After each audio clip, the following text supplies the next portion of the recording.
तो यहाँ पे आप देखिए कि यहाँ पे रवनीत बिट्टू खड़े हैं और पीछे ही राहुल गांधी हैं, जगदम्बिका पीछे ही रहेंगे और वो पीछे ही रहेंगे। पीछे रहिए तय हो गया, जनता ने कल का मनमुटाव दूर हुआ कि नहीं हुआ? क्यों होगा दूर? राहुल भाई विचारधारा की लड़ाई है और किसकी लड़ाई है? आप उनको देश का दुश्मन बोल रहे हैं, वो आपको ट्रेटर बोल रहे हैं। उनको तो तकलीफ है, उनको पार्टी की तकलीफ है। आप लोगों ने एक ही कलर का कॉम्बिनेशन पहना है, आपने हरा पहन का है, वो भी हरा पहन का है। देखो बीजेपी के लिए तो हरा भरा है, उनके लिए सूखा है। नहीं, आपने उनको देश का दुश्मन बोला, वो सही है? नहीं, जब यहाँ पे बात आप चाइना की, पाकिस्तान की करेंगे तो वो तो मुद्दा ही ये है, लड़ाई ये चल रही है। भाई आप सपोर्ट कभी भी देश की नहीं करोगे, देश की फौज की नहीं करोगे तो और क्या करोगे आप? मेरी जो उन्होंने बात की वो तो पार्टी लाइन, जिस दिन मैं उनके साथ था तो सब कुछ हरा भरा था।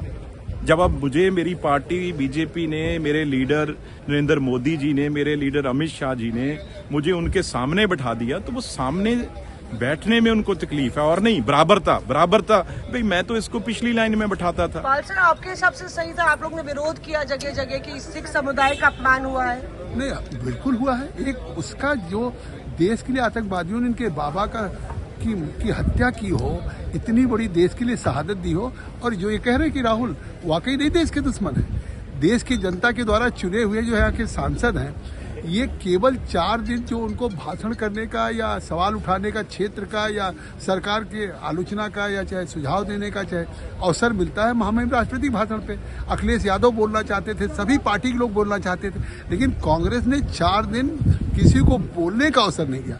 और जब लोग बोलते तो उस पर प्रधानमंत्री जी जवाब देते, तो मुझे लगता है वो पार्लियामेंट के भी दुश्मन है, लोकतांत्रिक मूल्यों के भी दुश्मन है, उन परंपराओं के दुश्मन है। उनको एलओपी का तरीका ही नहीं मालूम हो, एलओपी की न नियमों का ज्ञान है न परंपराओं का ज्ञान है।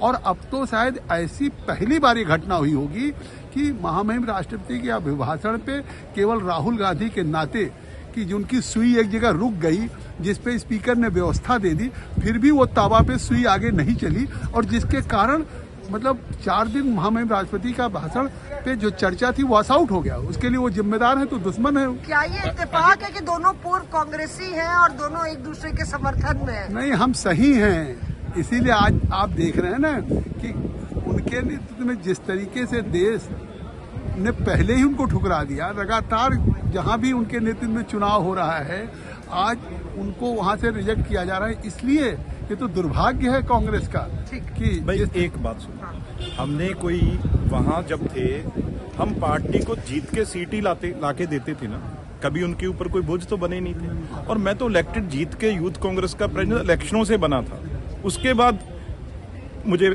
एमपी की टिकट दी और उनके ऊपर कभी बोझ नहीं बने। उन्होंने कभी मुझे कोई पार्टी का ओहदा दिया हो, उन्होंने कहीं मुझे जनरल सेक्रेटरी लगाया हो पार्टी में। मैं तो एमपी तो लोग जिता के भेजते थे तो यहाँ आ जाते थे।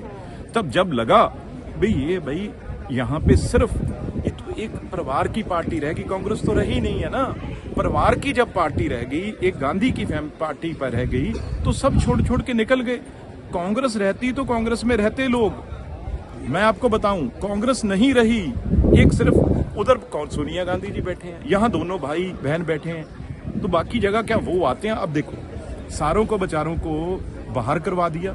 मैं यही फर्क है, क्यों छोड़ा? क्योंकि यही लड़ाई मैं भी अंदर लड़ता था और ये भी लड़ते थे ऑपोजिशन में 10 साल। हमें तो वहां पे वॉकआउट करना पड़ता था, हमें रोज वहां से बाहर निकालते थे, स्पीकर से बुरा बनवाते थे, देश में खबरें आती थी भी ये इस तरीके से अपनी एरिया की बात नहीं करते, तो हमें वहां से सस्पेंड करवा के यहाँ बिठा देते थे। यहाँ सबसे सारों की मिट्टी, जब आज भी वहीं बैठे हैं ना वो सारे, जहाँ सबकी धूल मिट्टी, उस सीढ़ियों पे जो एमपी लोगों ने लाखों वोटें डाल के जिताए हुए एमपी हैं, सिर्फ राहुल गांधी आता है उनसे फोटो खिंचा के। मैंने ये कहा था, अगर ये कांग्रेस होती तो राहुल गांधी और प्रियंका गांधी सस्पेंड होते सबसे पहले, वो टेबलों पे चढ़ते, और बंधुआ मजदूर की तरह वो अपने एमपी हैं उनको वहां पे चढ़वा के सस्पेंड करा दिया, और अब अपनी गाड़ी में आते हैं, मौज से चले जाते हैं। ये हमसे बात करने के लिए तो यहाँ पे रवनीत बिट्टू और जगदम्बिका पाल दोनों साथ में नजर आए, बगल से राहुल गांधी निकल रहे थे। इत्तेफाक की बात है कि रवनीत बिट्टू भी हरा रंग पहने थे, राहुल गांधी भी हरा रंग पहने थे। हालांकि रवनीत बिट्टू और जगदम्बिका पाल एक वक्त पे कांग्रेस में थे, दोनों ही कांग्रेस छोड़ के बीजेपी आए और दोनों एक साथ खड़े थे। तब राहुल गांधी और उनके बीच में कोई दुआ सलाम नहीं हुआ। दोनों नेता खड़े रहे, राहुल गांधी बगल से निकल गए और रवनीत बिट्टू कह रहे हैं तमाम सांसदों को पार्टी वो संसद से निकलवा के धरना करवाते हैं राहुल गांधी, और खुद गाड़ी में आते हैं, गाड़ी में बैठ के निकल जाते हैं। इस तरह का आरोप उन्होंने लगाया और यही कहा कि इसी वजह से मैंने कांग्रेस छोड़ी। मौसमी सिंह, दिल्ली आज तक।